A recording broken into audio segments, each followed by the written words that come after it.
Para empezar, cabe comentar que en el año 2023 termina el Tratado de Bucareli, firmado por México y Estados Unidos el 13 de agosto de 1923, un tratado infame hecho con desprecio, vileza y maldad contra el pueblo de México. El presidente Álvaro Obregón estaba urgido de ser reconocido por los americanos, pues Obregón llegó a la presidencia por un golpe militar. Entonces estaba de presidente en Estados Unidos John Calvin, y encargado de los asuntos norteamericanos estaba George Summerland y Alfredo Pani por parte de México.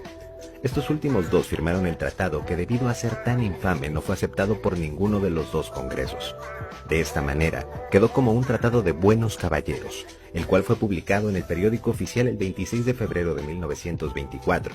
Estados Unidos aprovechó para exigir en ese tratado el pago por indemnización a los ciudadanos norteamericanos por daños causados en sus propiedades e instalaciones debido a la Revolución Mexicana, que duró de 1910 a 1921, y pedía el reclamo por todas las ganancias no obtenidas en ese periodo, incluyendo las petroleras otorgadas en 1927. México pagó una suma millonaria que nunca se publicó. Estados Unidos también pidió la abolición del artículo 27 de la Constitución Política Mexicana, el cual señala que México tiene derecho de soberanía sobre las riquezas del subsuelo y litorales. Pero Estados Unidos discutía que no fuera retroactivo para las petroleras americanas.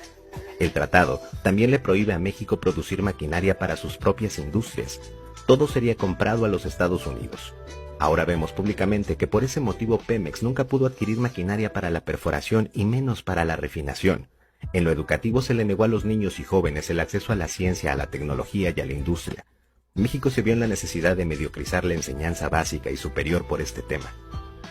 En ese entonces el rector Gavino Barrera intentó plasmar el positivismo científico de Augusto Comte, quien protestó a la Iglesia Católica y a los conservadores en el poder. México tiene un atraso en la enseñanza de 100 años y de 50 años en tecnología. Los gringos ofrecían sus universidades para los jóvenes de la élite que quisieran educarse con los avances científicos actuales, pero con la condición de no regresar a trabajar a su país, la famosa fuga de cerebros. Marca también dicho tratado condiciones especiales para la inversión, para salarios bajos, para educación y alimentación deficitaria y pobreza extrema para las clases marginadas.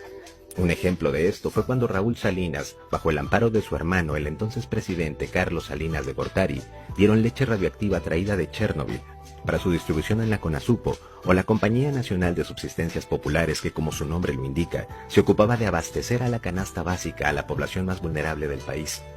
Parte primordial de este plan para separar a México de todas sus riquezas fue el Partido Revolucionario Institucional. Sí, el PRI. El PRI tenía 4 obligaciones principales. La primera de ellas era realizar y vigilar las elecciones. La segunda, el PRI debía ser el ganador utilizando los métodos que fueran. La tercera, evitar la llegada al poder de la oposición.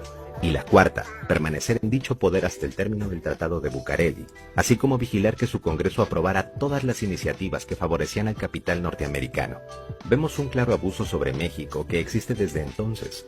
La violencia, la amenaza sobre la seguridad poblacional, el narcotráfico, el crimen organizado, son creados con el telón abajo, con el objetivo de producir miedo entre la población para que estuviéramos en conflicto y no hiciéramos conciencia de los abusos de estos políticos. En 1938 el gobierno de Lázaro Cárdenas efectúa la expropiación petrolera, pero únicamente a las compañías inglesas.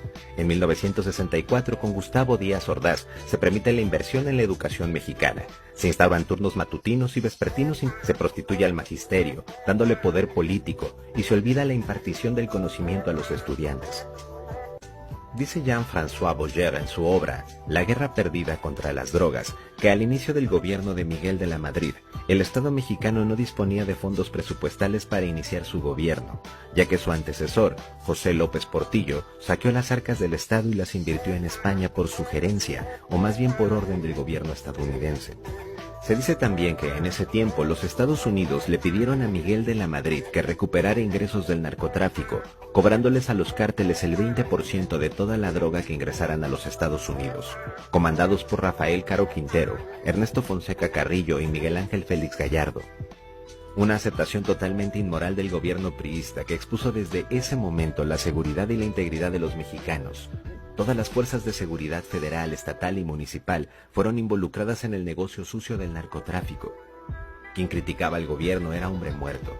Los operadores y protectores por parte de ese gobierno llegaron a ser Jan González, Manio Fabio Beltrones y Gamboa Patrón, entre muchos otros. Les costaron sus campañas políticas a 2 gobernadores del sureste mexicano, del centro de la República y en el norte. Así se hizo fuerte el cártel de los Arellano Félix de origen poblano. Viene luego el gobierno de Carlos Salinas de Gortari, donde el narcotráfico se institucionalizó por conducto de su hermano Raúl, y México inicia la prostitución del poder político. Así se pierde la total soberanía nacional. Se vende a precio regalado todas las empresas que había comprado Luis Echeverría, triangulando las compras de dichas empresas con dinero extranjero. Inclusive, se dice que el asesinato de Colosio fue un problema de dinero de drogas con Raúl Salinas. Toda esta crisis de empobrecimiento social mexicano, la corrupción y la prostitución del poder político, así como el saqueo de las arcas presupuestales, es como un regalo o permiso que la hegemonía norteamericana le ha otorgado a los políticos mexicanos, todo esto por dar cumplimiento exagerado al Tratado de Bucareli. Las reformas de Peña Nieto fueron otro intento de cerrar con broche de oro dicho tratado. Cuando terminó la revolución existía un marco de crimen y violencia públicos muy semejantes al ambiente social que existió en los 2 anteriores sexenios. Por esta razón el PRI y el PAN no debían de estar en el poder en el año 2023, porque tendrían el poder político para la venta de nuestra patria y seguir favoreciendo a Estados Unidos. No hemos sido más como país por los actos de estos gobiernos corruptos. Prohibido olvidar.